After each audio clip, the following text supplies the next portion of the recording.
A realization that I made a while ago is that I began to realize that we do not have full control over our minds. And I also appreciate that realization because it reveals so much truth to you. Have you ever walked into a situation where you felt so unpresent and then you did something kind of weird that you regretted, like a feeling came in, like maybe someone confronted you and you froze up, or maybe someone made your muscles freeze up and you end up breathing horribly.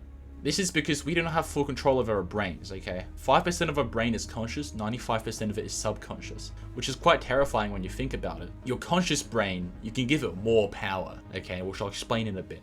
But the reason why you do these things where you freeze up is because your subconscious brain essentially is what you learned from the past, okay? It's a part of you that is only controlled by the lessons it learned from the past. That aren't actually lessons, it's just things that just follows.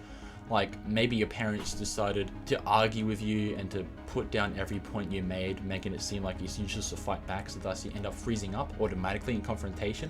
You may consciously think that you shouldn't be doing that, but you're still doing it anyway.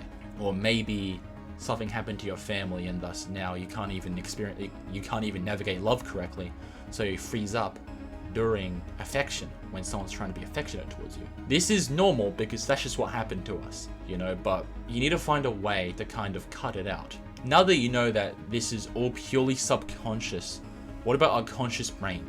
Our conscious brain, the 5%, which is very small compared to the subconscious brain as it sounds, it has a lot of power over decision making. You might make a decision like, I'm going to go to this hotel instead of this one.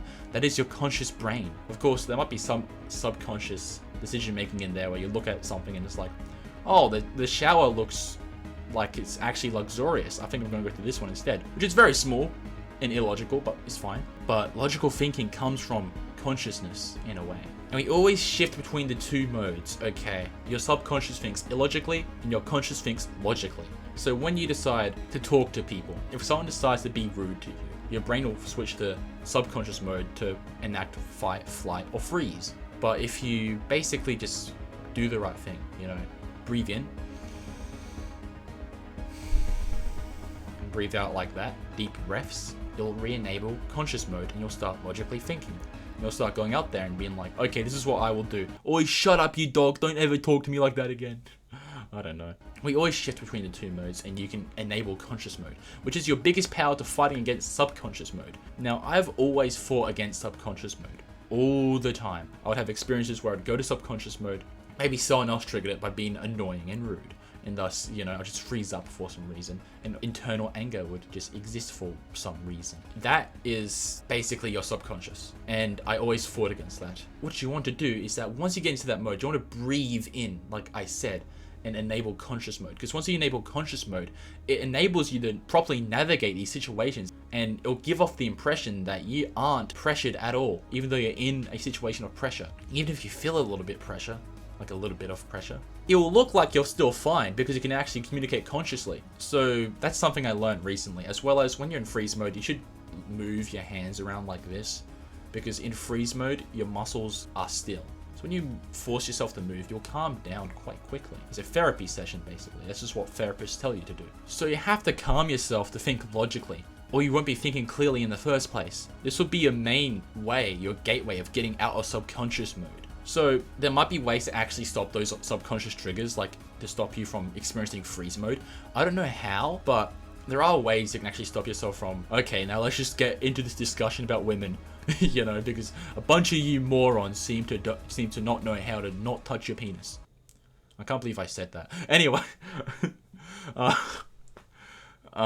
when you abuse social media and PMO, this stops you from socializing with people, okay? When you abuse social media, you're less present and thus you become more anxious around everyone. But if you abuse PMO, you become more anxious around particularly females, or males if you're a woman.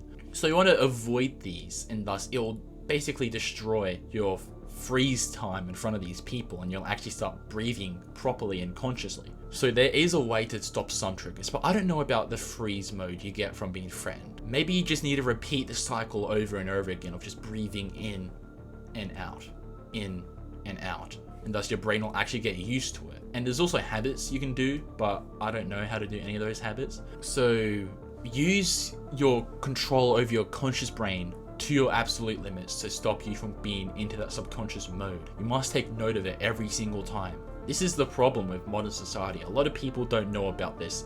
They don't know about their two mental states. You know, they usually just ignore it because they just want to go on to their next pleasurable session, I guess. What happens is that they're unconscious for their entire life without realizing how perfect it is to feel present in the moment. You know, to kind of feel blissful and to not be bothered by anyone around you, and to just, you know, run around and enjoy yourself, be very good in conversations where nothing truly bothers you. They never know how to make eye contact with anyone and what it feels like to not be disturbed when making eye contact and to not be disturbed by anything. Just focusing on what the other person has to say. They never know how to feel that way because for their entire life, they've been abusing pleasures that further increase the likelihood of being unpresent throughout the entire day. So you want to be able to be present. So like we discussed, reduce technology usage. Don't watch adult content, it's terrible. Just avoid it at all costs. It's absolutely disgusting. And here's a thing you can also do. You can go outside. Wow, wild. I can't believe I just said that. Just go outside. Okay, so you can go outside and you can breathe in the air and pretty much acknowledge everything around you. Because you have nothing around you and you're just hearing birds chirp, hearing the wind, it's kind of makes you feel more at peace and more at ease because, you know, you're just feeling the air and it makes you more present. And if you do this every single day, it'll make you more present as a result. So you should be doing that every single day. As well as the fact that the sun just gives you vitamin D and that's good for your hormones as a man and a woman. So it's hard to absorb everything around you. So just go outside without any piece of technology. So this way you can finally be truly present and feel great instead of feeling fried by subconscious triggers like technology and addiction. And of course, even if you get rid of all of these, sometimes you still will feel that emotion because emotions just happen at random. And the best way to really control them is to be stoic. But that's how it works. Okay, that's how it pretty much just works. I want you to do all those things. Actionable step right now. Spend tomorrow with no phone. Just don't use your phone at all and avoid it. Once you avoid using your mobile phone, you'll be so much more present and less distracted. Okay, distractions are bad and actually gets you out of the present moment. Okay, it gets you out of focus. Keep never quitting, alright?